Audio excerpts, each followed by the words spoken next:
Om Sahana Bhavatu Sahana Bhunaktu Sahaviryam Karavavahai Tejasvinavadhitamastu ma vidvishavahai.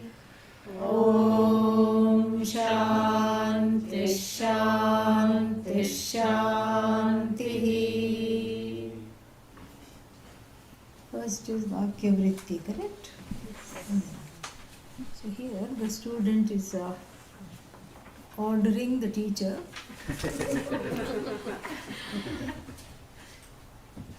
not ordering but requesting.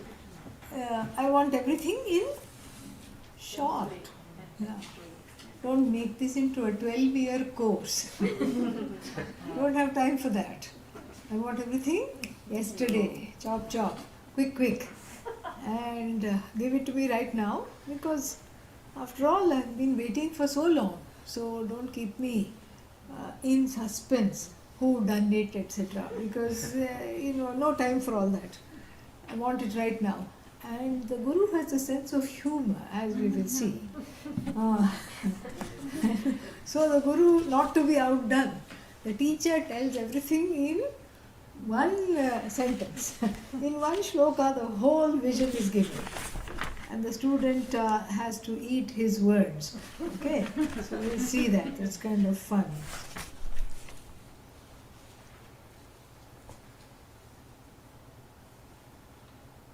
Yeah, see this one, fourth verse. I said Muchyayam, or actually Muchyaya is correct because it's passive optative, passive vidhiling, by which I would be freed. That's or you can say Munchayam, but then I would free. So it's better to use the passive, I think. So that's how we will chant it, okay? So just a note in the fourth one. Because somewhere else I saw Muchyayam, here I saw Muchyaya, and then I looked that up, and it's better to use it as I would be freed. Passive optative. Okay. We start from the fifth verse. Sadhvite vachana vyaktihi Sadhvite vachana vyaktihi pratibhati vadamite pratibhati vadamite idam taditi vispashtam idam taditi vispashtam savadhana manashrinu savadhana manashrunu tatvamasyadivakyottham tatvamasyadivakyottam yajjiva paramatmanoho yajjiva paramatmano तादात्म्य विषयं ज्ञानं तादात्म्य विषयं ज्ञानं तदिदं मुक्तिसाधनम्. तदिदं मुक्तिसाधनम्. So the Guru trolls the student a little bit here in verse number 6. First praises him in verse number 5. Says, oh, you seem to know a lot and you have expressed yourself really well. And the student fans the ahankara. Wonderful, how nice. My ego is having a lovely boost. It's wonderful. Teacher is praising me. Preens, the ahankara preens itself. And then, so he says, yeah, I will show you. I will tell you clearly. I will tell you. And but since you have asked for the quick version, so please listen carefully, lest you miss it. Yeah, because if it is so quick, it might just go so fast that you are just waiting and wondering what is happening. And so please listen very, very carefully. And then he says, Tattvamasi. You start with Tattva, you actually end with Tattvamasi, even in the Chandogya Upanishad.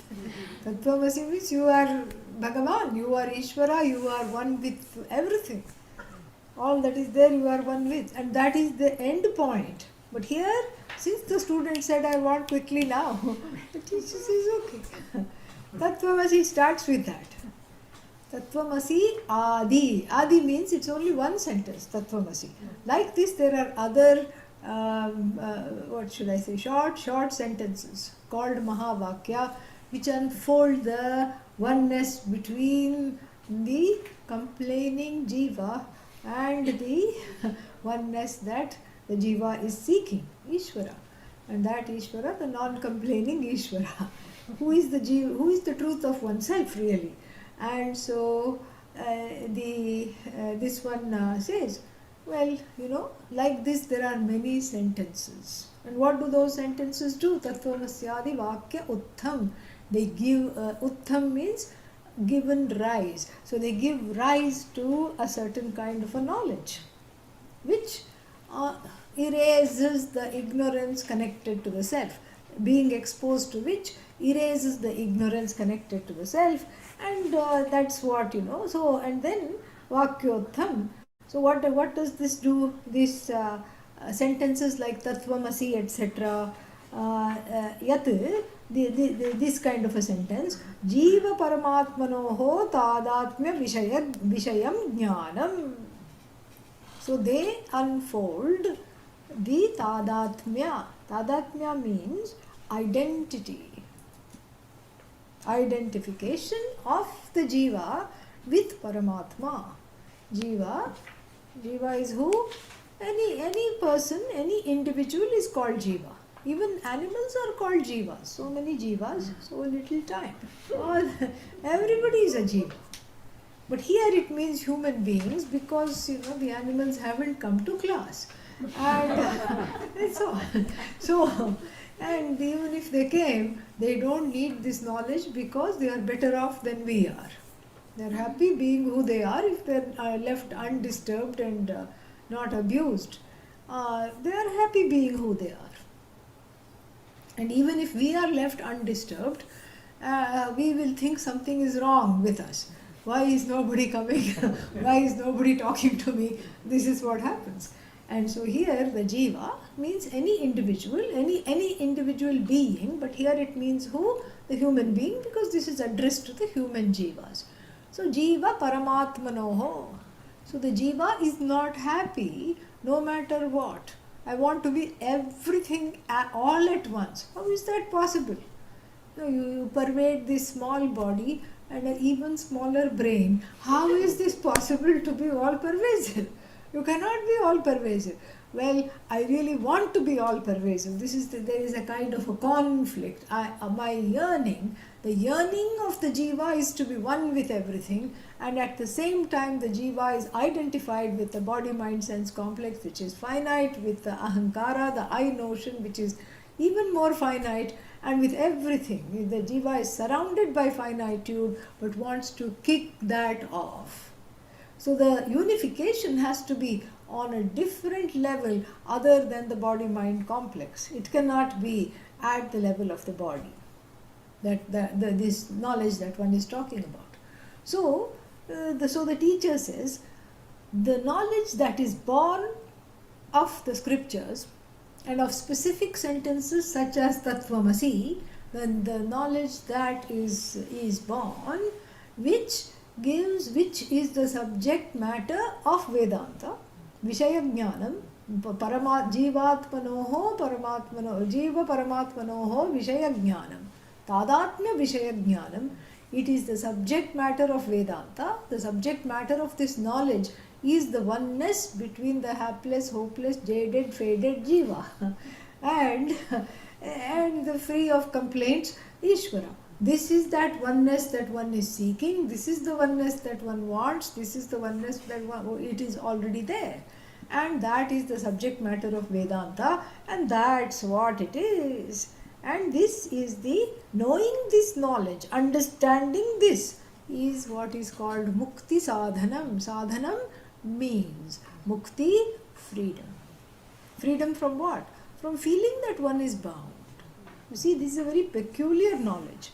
Because it is not, it does not, you cannot take the bondage to be real. And Vedanta therefore doesn't show that the bondage is real. Because if the bondage is real, then it cannot be removed. Real means what? It is here to stay, it is forever here. In the same way, real means unchanging, real means abadhitam, non-negatable. So if it is non-negatable, that means what? Cannot be removed. So if you say bondage is real, then there is no hope for moksha. There is no hope for freedom, because if it's real, it cannot be removed. Okay, it's unreal. And if it's unreal, go home. Why are you here? It need not be removed. What are you doing? Trying to remove something. It's this iffy nature of this bondage. It is not really there, but I am experiencing it. This is a very funny predicament. Like the person who says, who is coming into the room with great agitation and says, I have been bitten by a snake. Then the body is examined. Okay, show me, where are the fang marks? Where did it bite? The person has no bite marks at all. But still he is jumping up and down, crying, upset, and frightened. I'm going to die, and you're just looking for bite marks. Come on, do something. Okay, let's go outside, show me the snake. And when you go outside, he points to the hose pipe, which is lying in 3 bends like a snake. So what do you do to this person? You cannot, and the person is so agitated, you cannot tell the person that you are mistaken. You cannot tell the person you are mistaken. So what do you tell the person? You say, yeah, the antidote is back in the house. Let's come back here. And then you just sort of say, yeah. You give them just a glass of water, orange juice. You give them and say that it has got some medicine. It's just disguised in orange juice, so that you can nicely take it without feeling the bitterness. And once they are believed, oh, okay, I have this antidote. I'm not going to die. I'm okay. Then you say, it is not enough to say that which bit you is not a snake. It's also important to say, this is a hose pipe. Look, after they have calmed down, look, come on. And this is how slowly the pedagogy of disabusing the person who feels that they are being bitten when they are not. This is how the methodology is. Same thing in Vedanta. One feels bound when one is not. And that feeling of bondage is considered to be the ocean of bondage, and the teacher's job it is to show that it is but a notion of bondage. No ocean, but a notion. So if it is a notion, it can be dismissed, which is very nice. Just like the person who was Ajnana Sarpa Dashtaha, bitten by the snake of ignorance, really. And so where is the snake? So first if you say, oh come on, it's a hose pipe, they will just, they were in such an agitated state that they were not able to listen to that. So first you have to calm them. Now first said, yes, it is terrible. I'll give you a remedy here, have this. Oh, but it tastes like orange juice. Yeah, inside it's so bitter, you won't be able to drink it. That's why I'm giving you this right now. And slowly after they calm down and after they are convinced that they are not going to die, they have calmed down, then you take them and show them this. So the pedagogy or the methodological approach of Vedanta is exactly like that. The student comes in an agitated state, like this fellow. I have been afflicted by the 3 fires of 3 afflictions and this and that and all these things. And then slowly you calm the person down, and then, but here the student says, give me everything right now. Give me all the pills right now, so that I'm no longer agitated. Give me this right now. I want a quick fix. Okay. Here it is. And so, this knowledge born of the words such as Tattvamasi, and this knowledge that is the cause of freedom. This is the knowledge because of which freedom is gained. This is the knowledge that is the cause of freedom. This is why the freedom is gained. This is how the freedom is gained. And and the teacher thinks, okay, I'm done now, and I think that he already asked for something. This is mukti sadhanam. And the student now says, wait. Don't go so quickly and don't pack me up also. Very quickly, I want to know. Somebody is saying you need the volume increased. Which volume? Maybe the mic should be closer. Yes, ma'am. Okay.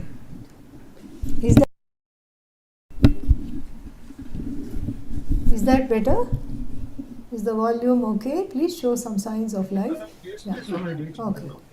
All right. So now,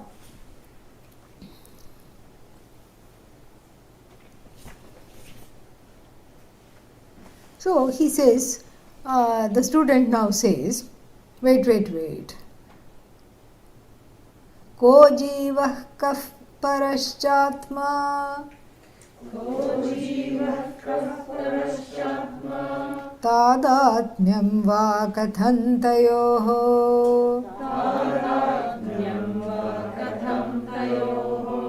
तत्त्वमस्यादिवाक्यं वा कथं तत् प्रतिपादयेत्. Yeah, so the student has a conniption in verse number 7. The student says, wait. Ko jiva. Who is this jiva that you're talking about? Who is this jiva? Where is this jiva? What is this jiva? Jiva means who? And then Paratma, you said Paramatma. Where is that Paramatma? Who is that Paramatma? What does this Paramatma look like? Where should I find this Paramatma? And then not only did you talk about Jiva, not only did you talk about Paramatma, you also talked about the identity between the two of them. Pray tell, what is that? How is that possible? Because who is Jiva? Full of complaints. Who is Paramatma? No complaints at all. Who is Jiva? Swimming in finitude. Who is Ishvara? Infinite. Any which way you see, the Jiva feels limited. Limited. Height-wise, I wish I was taller. Weight-wise, I wish I had a different weight. And then, what else? Bank account-wise, I wish I was a little more sufficient, not deficient. In every which way one comes up short and feels short-changed also. And then what about Ishvara? Samagram Jnanam, all knowledge, the repository of all knowledge, the repository of everything, all resources, all knowledge, all Vairagya, all everything, omniscient, all pervasive. And then here the Jiva is small pervasive, Ishvara is the cause, Jiva is what? Because. Ishvara is all, Jiva is small. This is what it is. And so the two don't have anything in common. Even apples and oranges will have more in common than Jiva and Ishvara. You can make some comparisons and get away with it also. But here these two don't have anything in common. Wait. Ko Jiva. Who is this Jiva? Kascha Kaf Paramatma. Who is this Paratma? Who is this Paramatma? Question number 2. Okay. And then question number 3. What do you mean by they are identical? How can they be identical? Are you out of your mind? How is this even possible? How are they identical? And then Tattvamasyaadi Vakyam Va. So, and further, Va means or. These sentences such as Tattvamasi, how on earth do they reveal this identity? How do they reveal this identity? Pray tell. Please tell me how they reveal this identity, because I am not following a word that you have said. He says that in the next one. So much for a quick fix. Then he has to calm down. is to sit down, is to listen. They have to listen, they have to calm down, they have to sit down, and this is not something which, quick fix means what? Yeah, if one is ready, one can understand in that verse itself. But the fact that that verse befuddles one shows that there is still some readiness to gain, and some shravanam, some listening has to take place. You have to listen a little more, otherwise it's not possible. This is what has to be understood. Because earlier what happened? He just said very quickly, I want everything quickly. And the Guru has a sense of humor, said it all in one sentence. And the student is just like, what on earth is happening over here?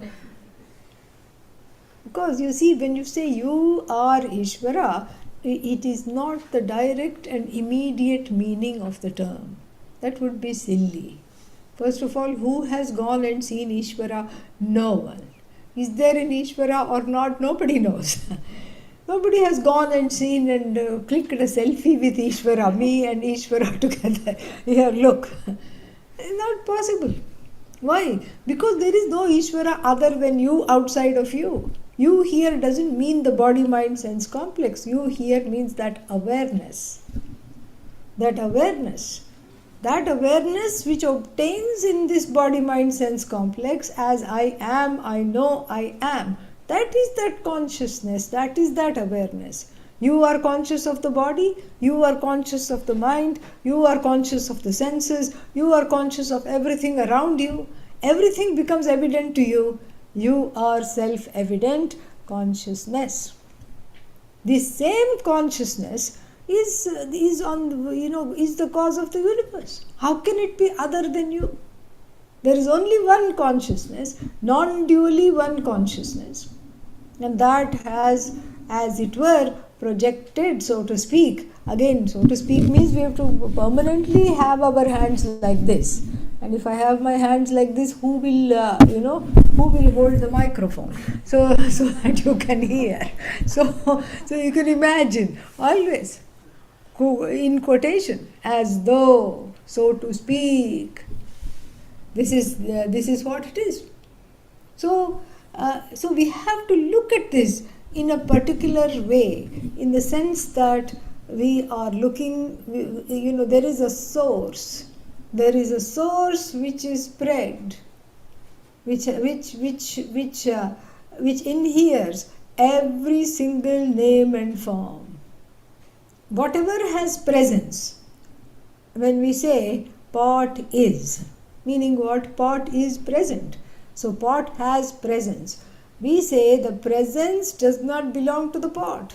The presence belongs to consciousness. Immediately the presence belongs to clay, and then you have to look into clay, and then we just forget all about it and go straight to consciousness. Flower is means flower knowledge is. Flower awareness is. That is what it is. The whole thing is just awareness, consciousness with so many names and forms. The names and forms belong to an order of reality called as though. What is the Sanskrit word for as though? Mithya. Mithya. Mithya.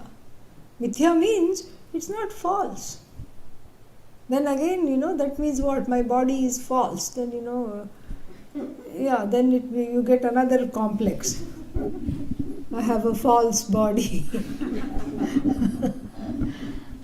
So, mithya doesn't mean false, doesn't mean illusion. Mithya just means that which cannot shine independently. That which is a dependent reality, an empirical reality which is dependent on something else, is called mithya. The whole world is full of things like this. So you have a chain made of gold. In relation to the gold, the chain is mithya.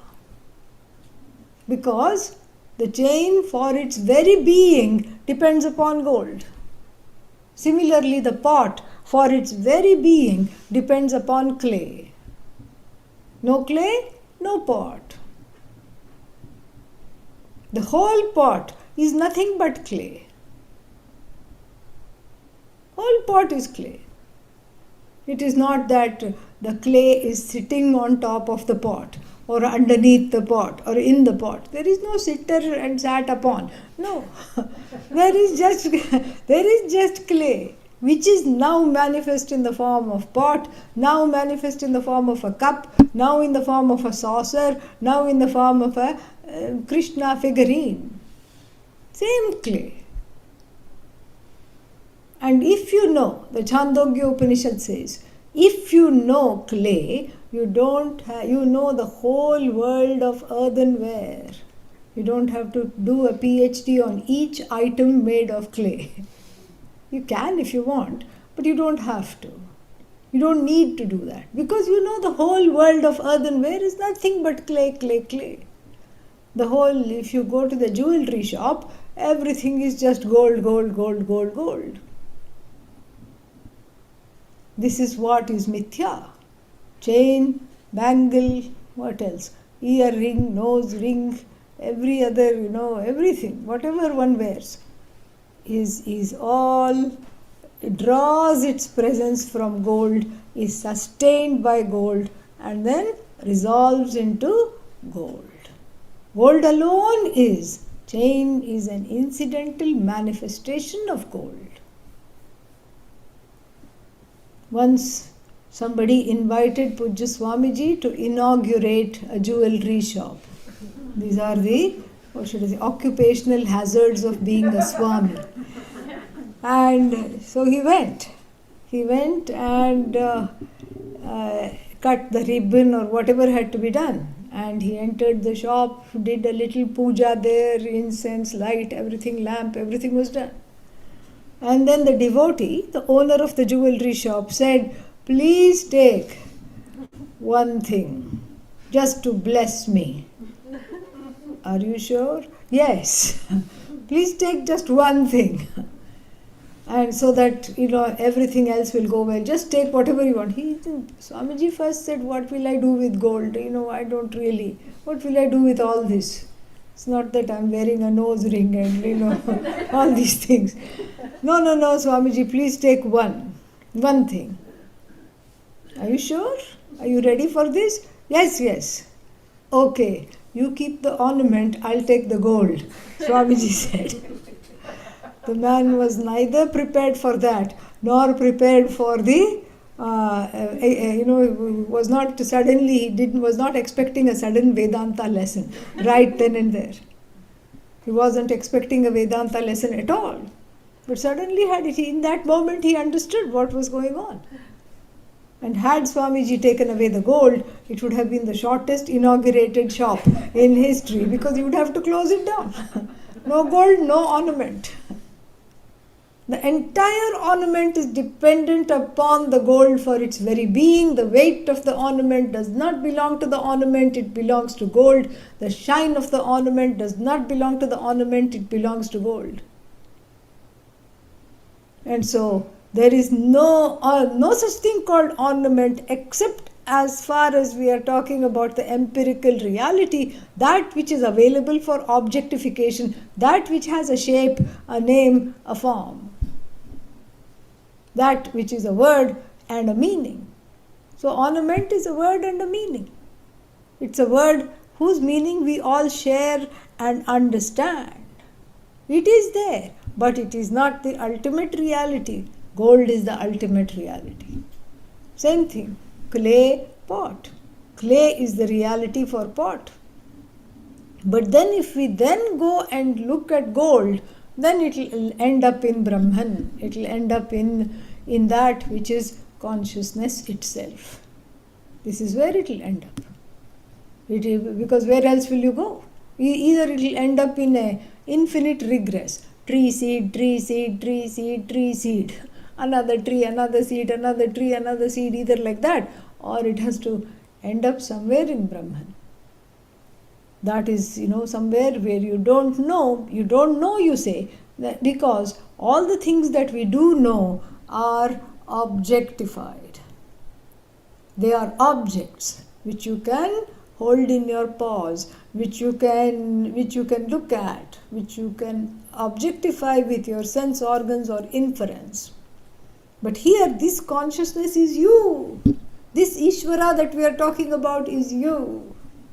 You in the sense of not the you that is identified with the body, but the you that is the awareness, the you that is the sakshi, the witness of this body, mind, sense complex. That is the one that is aware.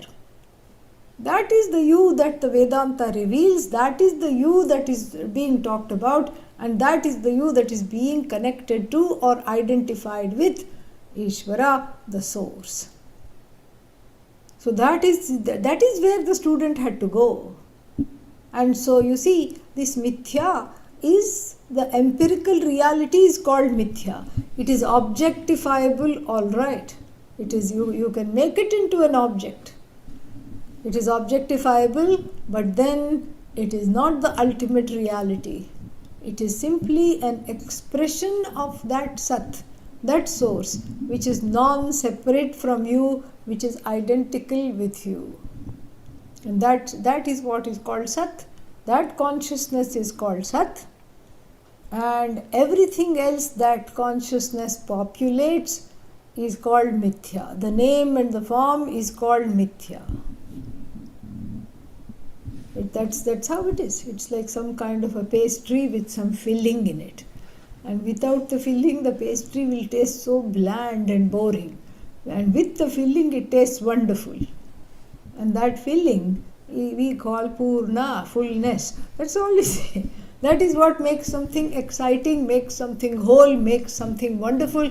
But then one forgets that. One doesn't understand that and falls in love with the object, with the name and the form, which are finite by definition, which we all know to be finite by definition. One falls in love with the object, mistaking it for the subject, wanting it to be me, wanting it something to be forever.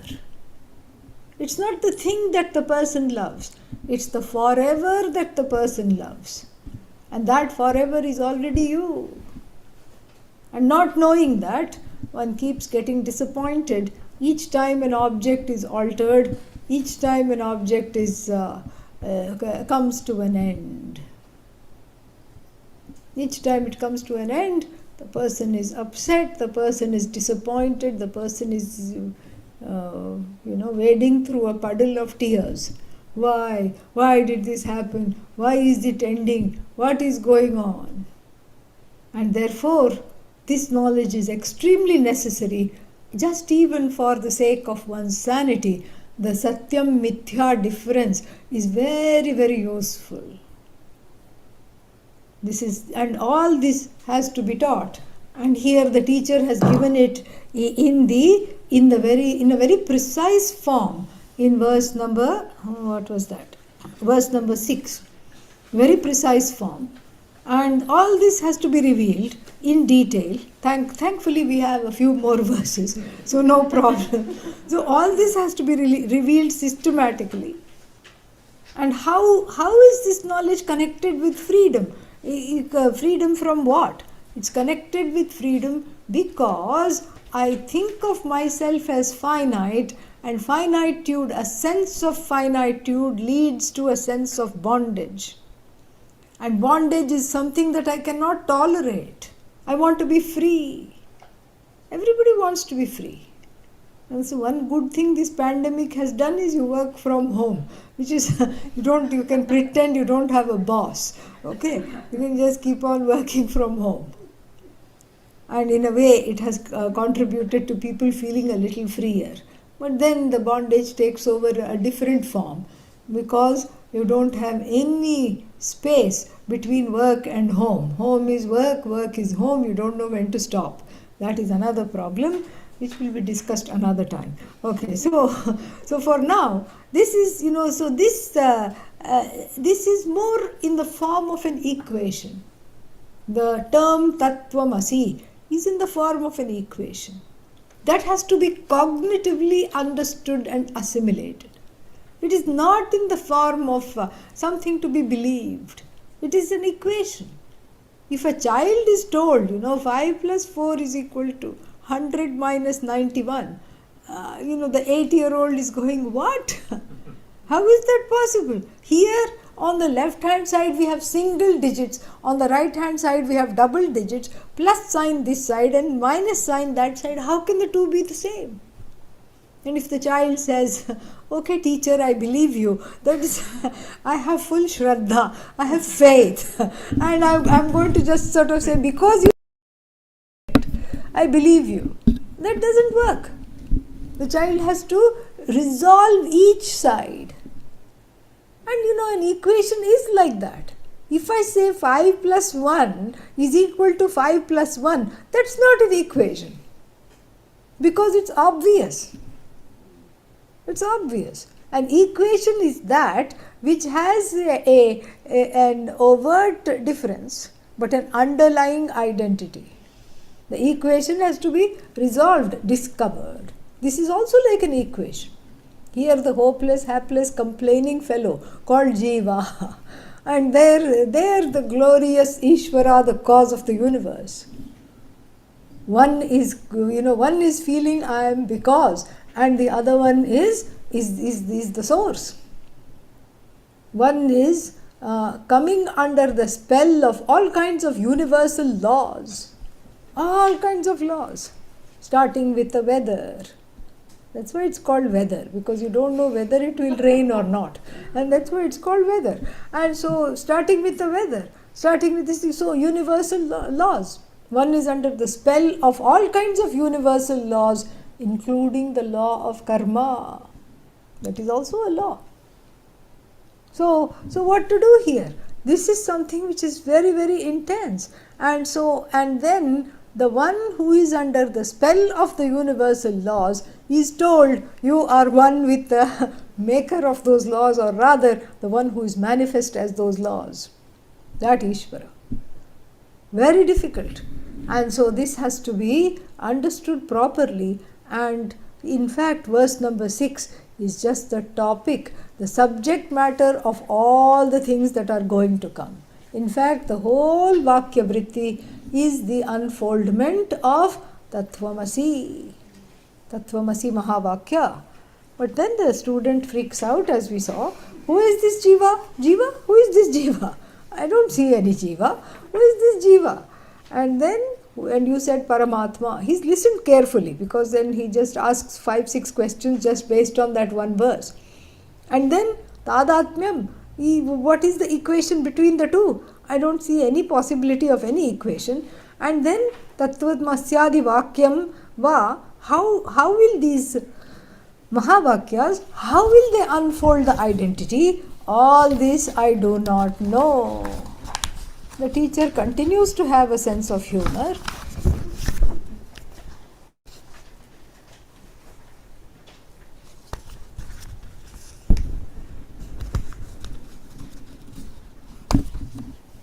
The teacher continues to have a sense of humor and says,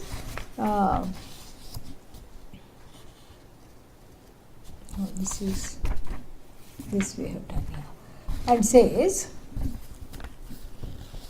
Atra brumas samadhanam konyo jivastvameva hi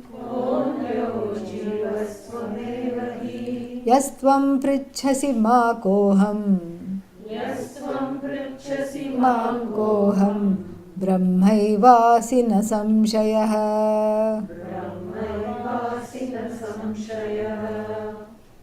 Another, he puts the student into another whirlpool of confusion. The who? The Guru. Atra brumaha. Here we will answer your question. Samadhanam means answer. Don't say Samadhanam, Titiksha, Shraddha, Samadhanam, single-minded focus. No, same word can have many meanings, okay?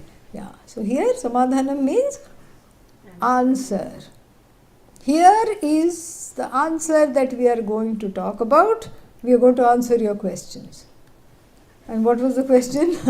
Ko jivaha? Where is the jiva? Sitting right in front of me, says the teacher. You are the jiva, who else?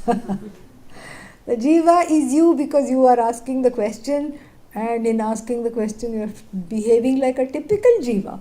You are not behaving like Brahman. You are behaving like a jiva, all right. And so you alone are the jiva. Who else is the jiva? You are the jiva. And I don't see any other person who is the jiva because you are asking the question. And then ko anyah, who else other than you? Jivaha. Who else is the jiva? Tvameva hi, you alone are that.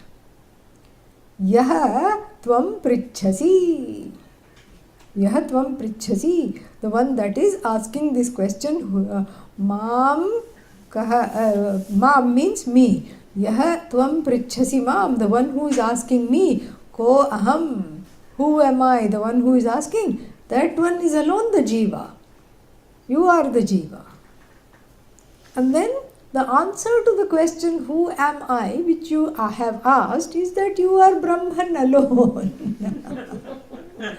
And this is completely without a doubt that you are Brahman alone. And the student doesn't know what to do now. Completely flummoxed. Totally flummoxed. And the student is wondering, what happened? How can I be Jiva and Brahman at the same time? How is that even possible? I should either be Jiva or be Brahman. If I am Jiva, I can't be Brahman. If I am Brahman, then I am not Jiva. But here the teacher says, I don't see any other Jivas in front of me other than you. You alone are the Jiva. And then because you are asking who am I, and the answer to the question who am I is what? You are nothing other than Brahman. This is a very difficult situation, because the person, this is exactly why the Satyam Mithya differentiation must be very well understood and assimilated, because that I feel I am a jiva is mithya. That is mithya. Jivatvam is mithya. Jivatvam means jivaness. Jivahood is mithya. That's all that is. Jivahood is mithya. And then even when you say Ishvarahood, Ishvaraness, that is also mithya. Mithya means it's a projection, a superimposed value upon that very consciousness which is free of all superimposition. And as though superimposition upon that consciousness, and therefore it is called jiva.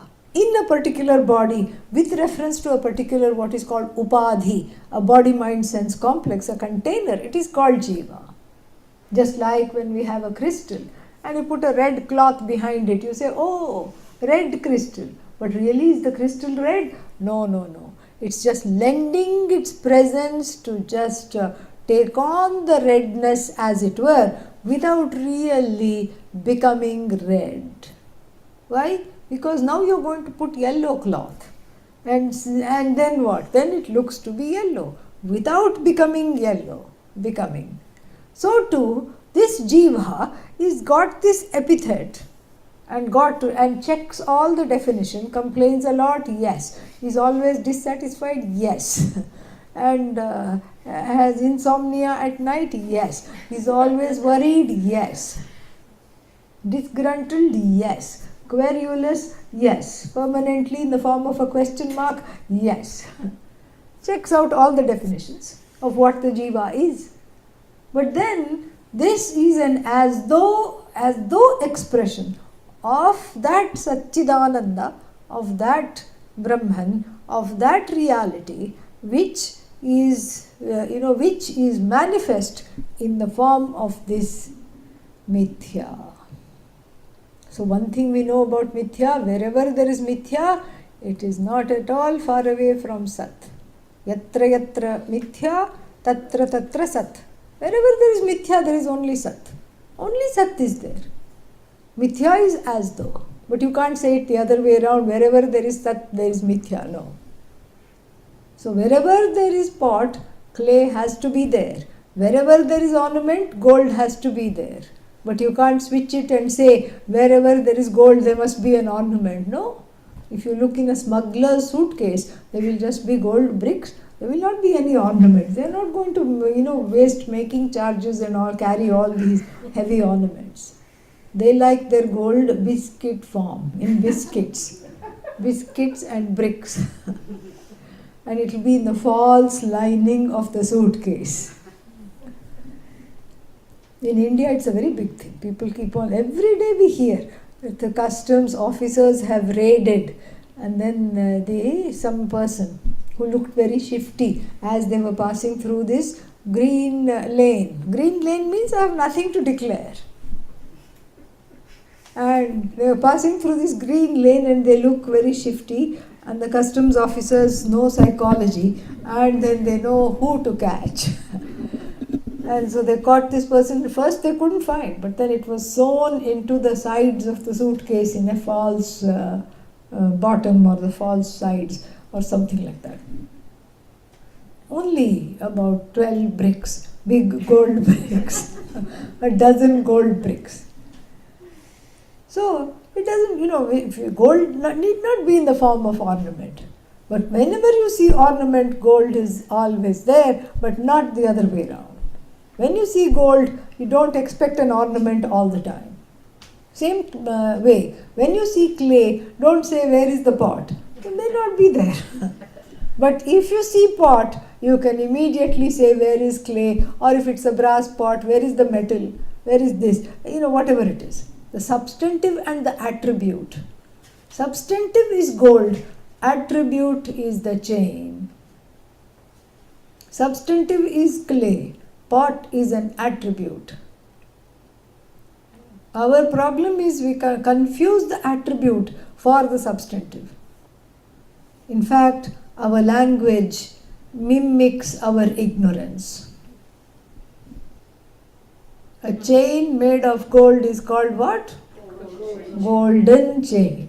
Golden, adjective, attribute. And then the chain is substantive here. This is going along with the ignorance of the people.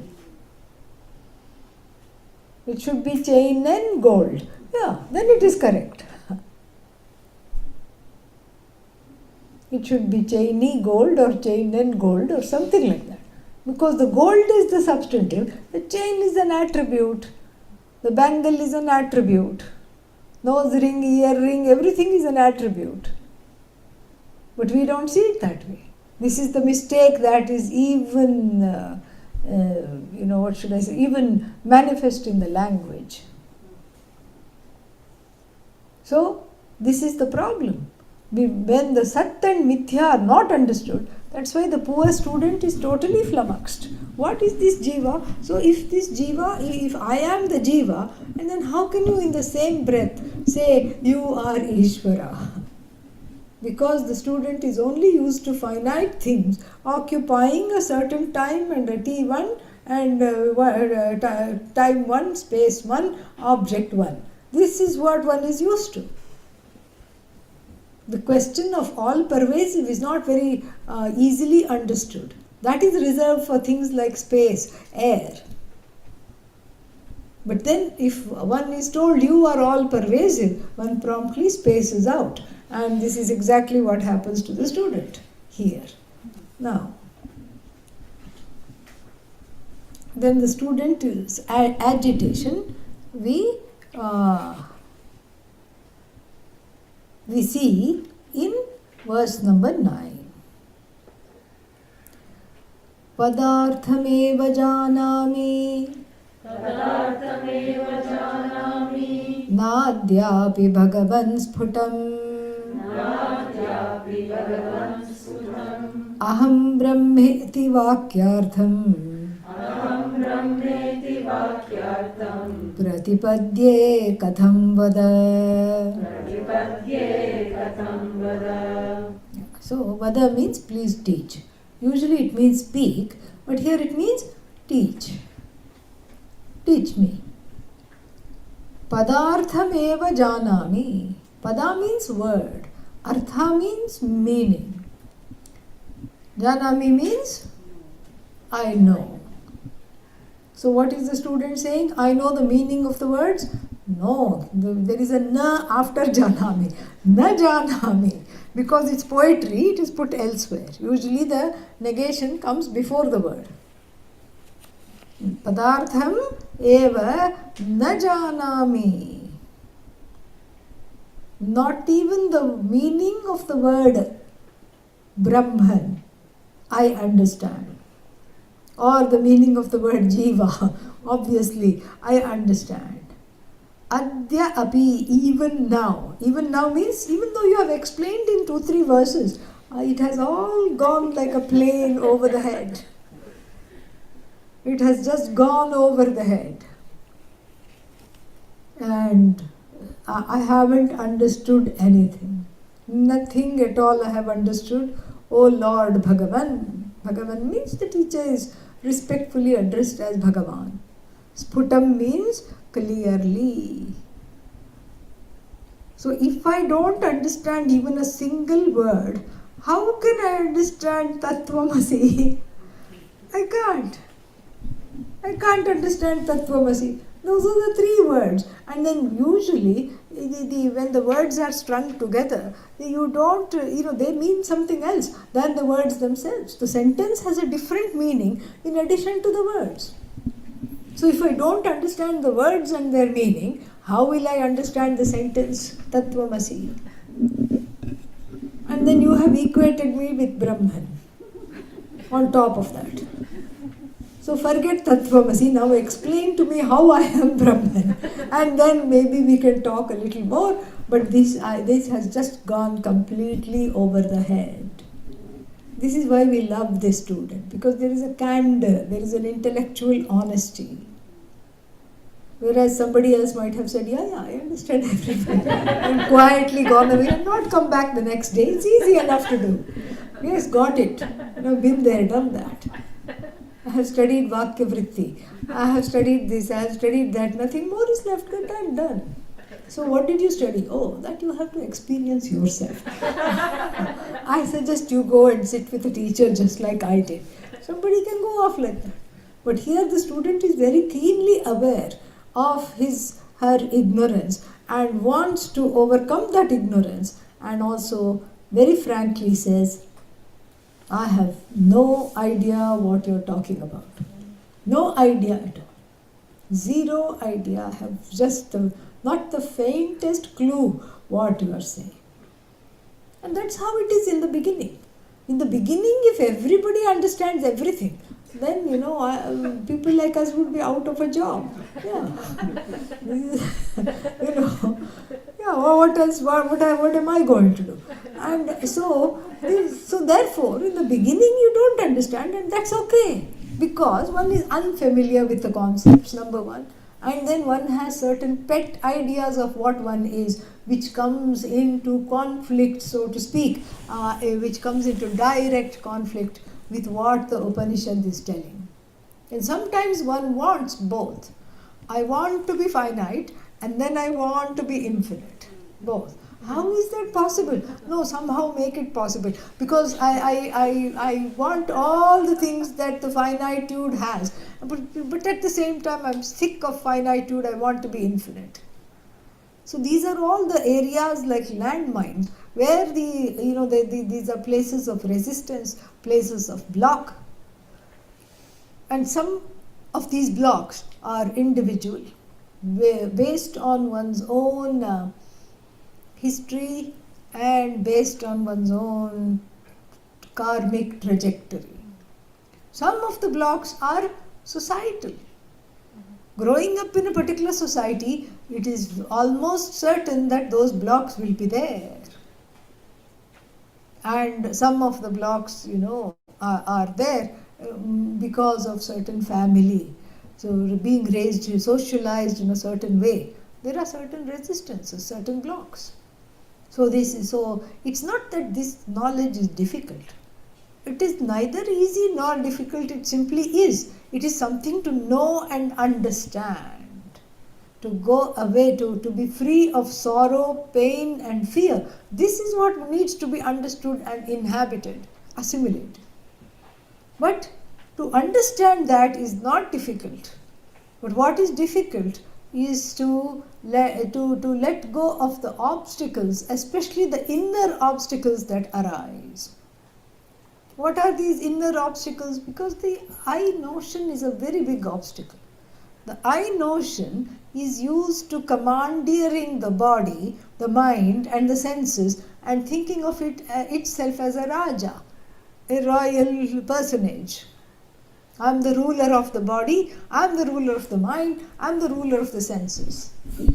And the I notion is tapped on the shoulder and said, you are Brahman. What? Will I still get to keep my little body? Will I get to keep my little mind? I don't want to let go of all the wrong notions I have collected so painstakingly over several lifetimes. I don't want to let go of them. I want to hold on to them. This infinitude sounds nice, but can I just bask in it for 5 minutes and come back to business as usual? This is where the conflict is. This is where the problem is.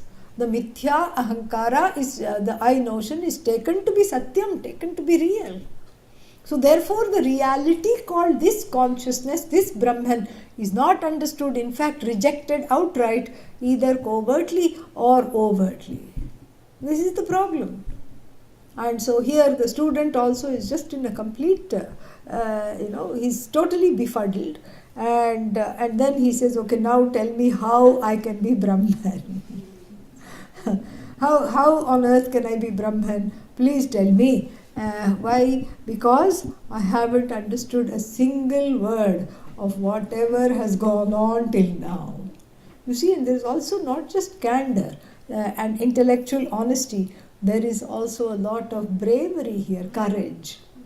Because one could be afraid to confess that one hasn't understood a single thing, out of the fear that the teacher will say, okay, no need, then I won't teach. If you're not understanding, what's the point of me going on? Let us stop the class right here, because obviously you're not understanding. And so that fear also could be there. So in the beginning, the comprehension doesn't take place because either it is unfamiliar or because there is some resistance. But as we see here, perseverance is the key. You don't understand the first time, it's okay. Second time, it's okay. Third time, it's okay. After a while, you will understand, definitely. And so that should be the spirit. There is a lot to learn from this student, because the student very bravely says, I haven't a single clue what you're talking about. And so please tell me how I can be Brahman, how to comprehend that I am Brahman. Please tell me that, and then that we will see tomorrow, same time we will see tomorrow. Okay. No, 5:15, little 15 minutes later, yes. So tomorrow, same time means 5-ish. 5:15 is the class tomorrow, because we don't have back to back. So we'll stop here and then we'll come back in 2 minutes for Shatashloki class to give a chance for people to stretch. Om Purnamadah Purnamidam Purnat Purnamudachyate Purnasya Purnamadaya Purnamevavashishyate. Om Shanti Shanti Shanti. Harihi Om Shri Gurubhyo Namaha. Harihi Om. What? Yes, please ask. So my question is, Jiva is to be thought in, because you said about Satyam and Mithya. Yeah. Should I put Jiva in the Mithya class? No. Part of it in the Satyam? No. Jivahood is Mithya. Jiva is Ishvara. Ishvara and Jiva are one. Ishvara is not Mithya. Jiva is not Mithya. Jivahood is Mithya. Jiva. Yeah.